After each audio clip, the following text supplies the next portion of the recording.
welcome to my video. As of filming this, it is the end of March. What I'm doing today is I'm going to be talking about Irish books, or kind of books by Irish authors that I have read or that I want to read. For anyone who doesn't know, March is pretty big Irish month. Also, we have St. Patrick's Day is the 17th of March, and it's a big enough holiday-ish. Like, we get the day off work and I like that.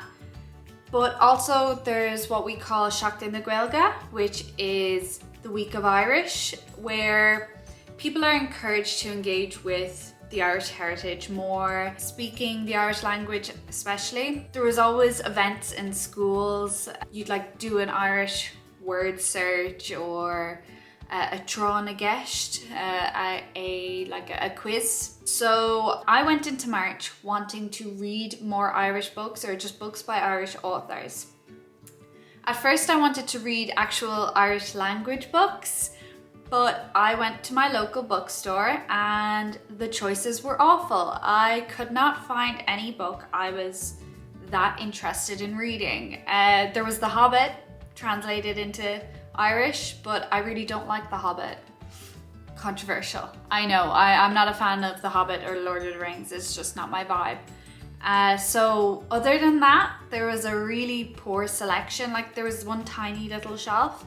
So I actually just didn't get any Irish language books, but I did read some books by Irish authors.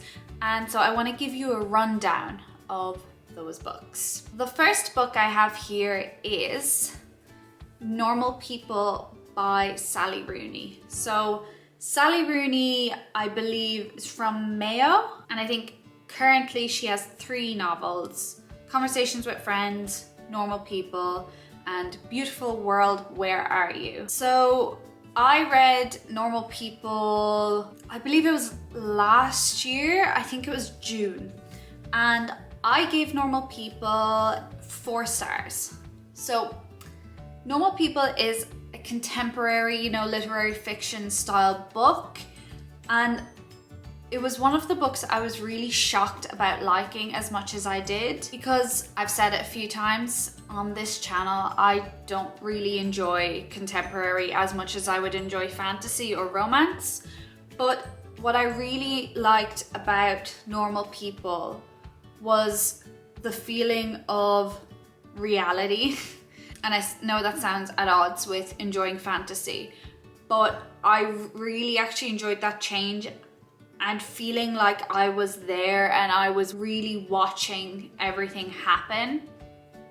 And the experiences in this book were quite reminiscent of what an Irish teenager / Irish young adult could possibly go through, and it felt really nice to be reading a book that represented that and grasped that idea so well.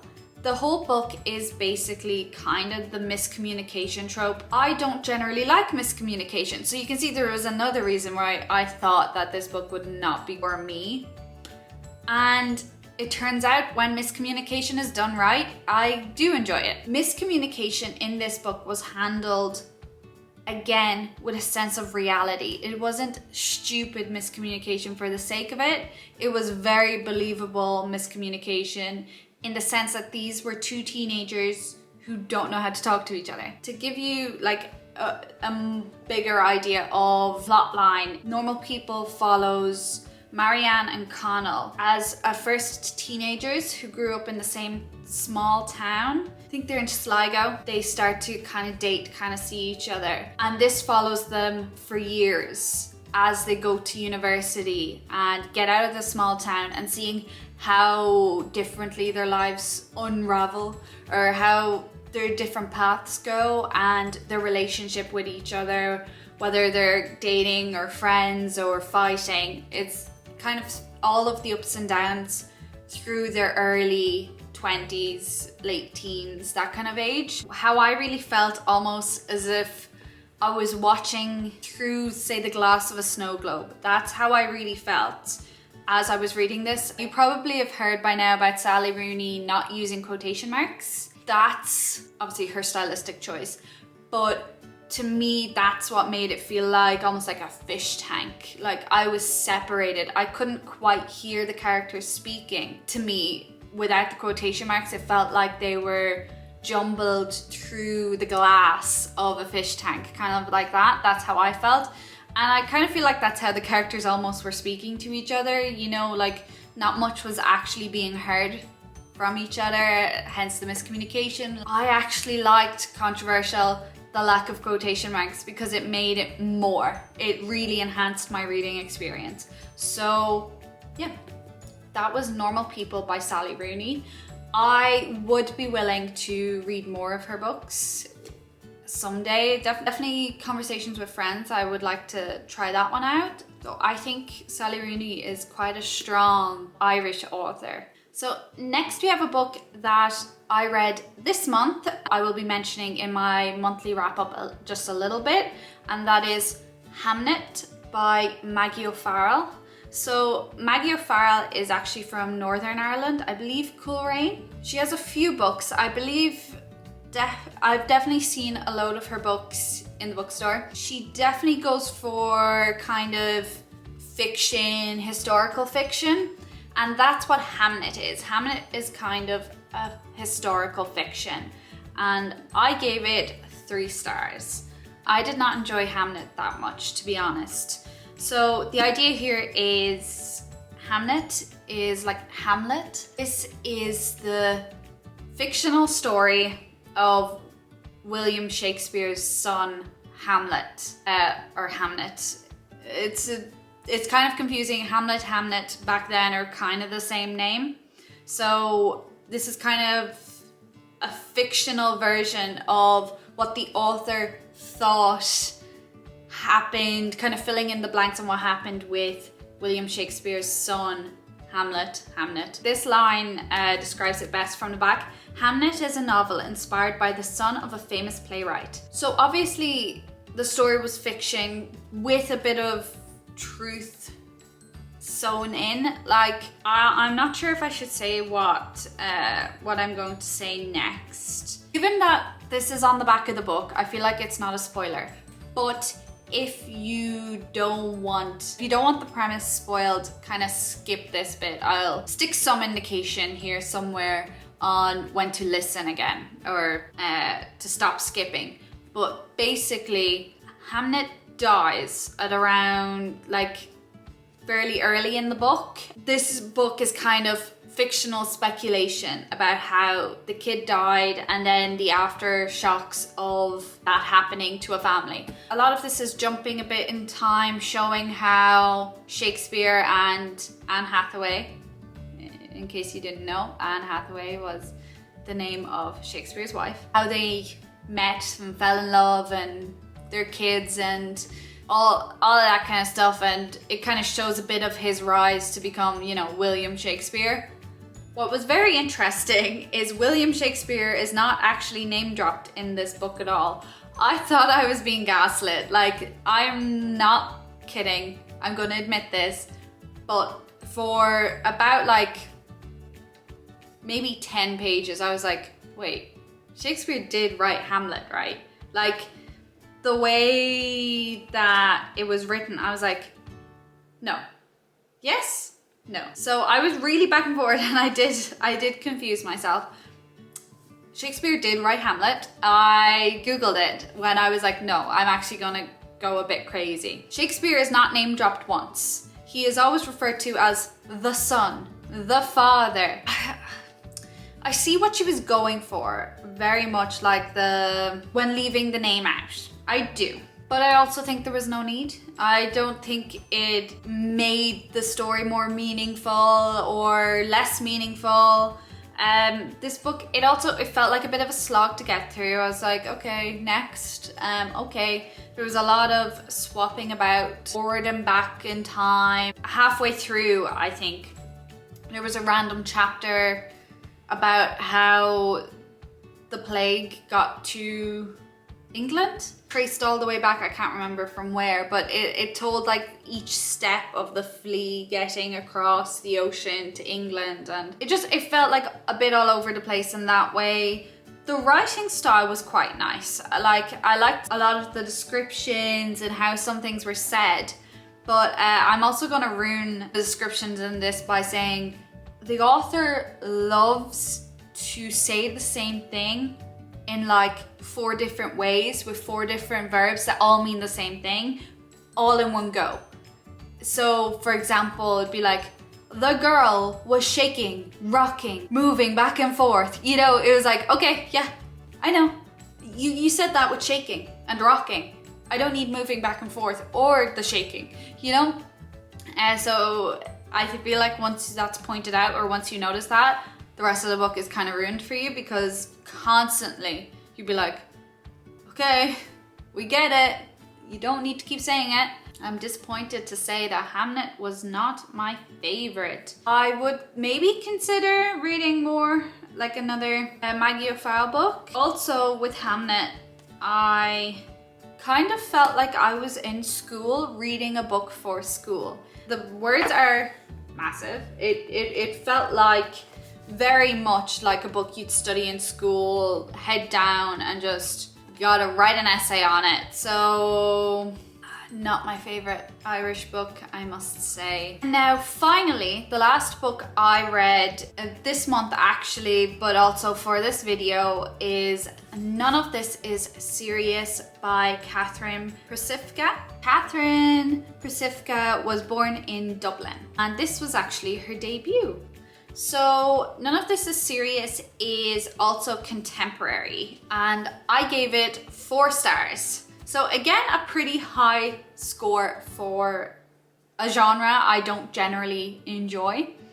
So None of This Is Serious is about a 22-year-old girl who has just graduated university and is now in this world of job hunting, keeping up with friends and just living her life, but also in the modern age and what it feels like to be a young woman, newly graduated, also with social media. Social media played a big part in this novel, or more in the character's life. So if there's a book that will make you want to throw your phone out the window, you have it here. Oh my God. I think I spent about a day or 2 being like, no, I can't touch my phone after reading this. And that's basically because Sophie, the main character, is social media obsessed. She is constantly flicking through her 4 or 5 apps and it's constantly written about in the book. And it's, again, realistic, but that's why it's kind of horrific because you're like, oh yeah, I do that. I do that just like her. This book is very like, I'm in my 20s and life sucks. So if you're looking for an uplifting book about being a girl boss in your 20s, move on. Move on. Not this, not this. This is about, wow, life freaking sucks. But you know what? Someone else feels it, so maybe it doesn't suck alone, you know? Could be worse. And that's kind of how I felt about it. Like, I was reading it. It is quite short. It 270 something pages, I think. So if it'd been much longer, it would have been a real drag, especially with, you know, the issues. There's a lot of talk about how Sophie really wants to own a house someday, but no, she can't. And honestly, that is very real. I liked it. And also the like social media aspect, I cannot stress to you enough. It's just crazy. Like in the book, there's this kind of weird natural phenomenon thing going on. And seeing her like refresh Twitter to like have the up-to-dates of what people are saying, her watching like people meme the stuff going on and her watching YouTube videos about what was going on. It was all just very, very indicative of society and how we do use social media, or how I use social media at the very least. So I was like, whoa, self-read, okay girl. This natural phenomenon thing was definitely a not so shielded metaphor for COVID, I think. I was like, oh yeah, COVID, this is how people felt about COVID or reacted to COVID with social media especially.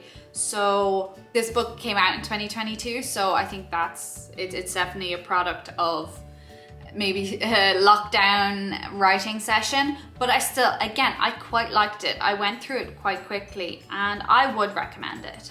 And I won't be touching my phone for another like week thanks to this.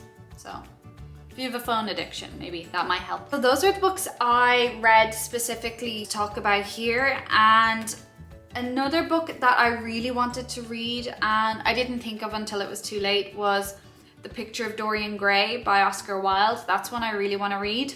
It is a classic, so maybe that wouldn't have been the best to read because it would have taken so long because it's classic and I tend to take my time with classic books, especially with, I had a contemporary and a historical fiction this month. So yeah, I don't think a classic would have gelled quite well with the book choices I had this month. I like to vary it a bit. I read 1 or 2 contemporary this month. Throwing a classic and on top of that wouldn't have worked as well. And I just completely forgot about The Picture of Dorian Gray.